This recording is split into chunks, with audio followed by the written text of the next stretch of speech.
Continuando, agora o item 16. A pergunta é a seguinte: como um homem pode aperfeiçoar-se pelo ensinamento dos Espíritos quando não tem, seja por seu intermédio ou de outros médiuns, a possibilidade de receber esse ensino direto? A resposta: não tem ele os livros como os cristãos têm o Evangelho? Para praticar a moral de Jesus, os cristãos não precisam ter ouvido as palavras da própria boca do Mestre. E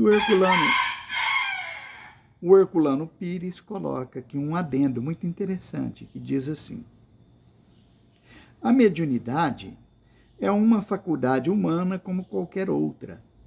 Ninguém pode alegar que não a possui, pois todos têm pressentimentos, intuições, percepções extrasensoriais, sonhos premonitórios e assim por diante.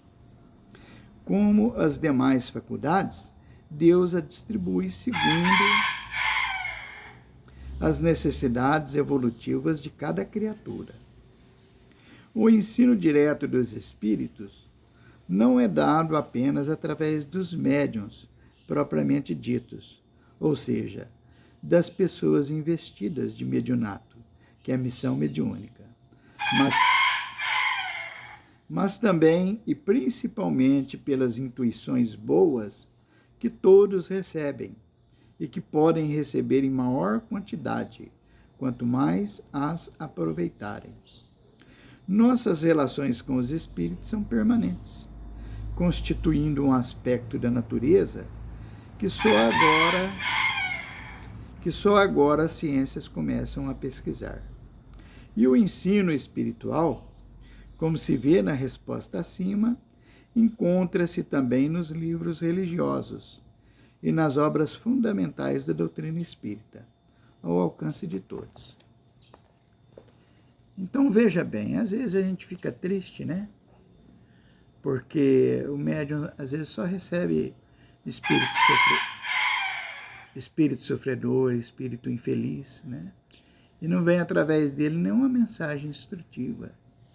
Eu lembro daquela parte lá da parábola do rico e do pobre, né? Quando o rico desencarnado pediu para o pai Abrão para ele voltar, para advertir os seus irmãos que se perdiam na usura das riquezas que possuíam, né? O pai Abrão falou assim: não, lá ele tem Moisés e os profetas, que busque ali as orientações para a vida. E hoje nós temos muito mais do que Moisés e os profetas. Nós temos o Novo Testamento, toda a evolução histórica, toda a evolução filosófica, toda a evolução científica, todas as artes, e fechando esse ciclo aí de informações riquíssimos, nós temos a doutrina espírita. Para que a gente precisa ficar correndo atrás de espíritos?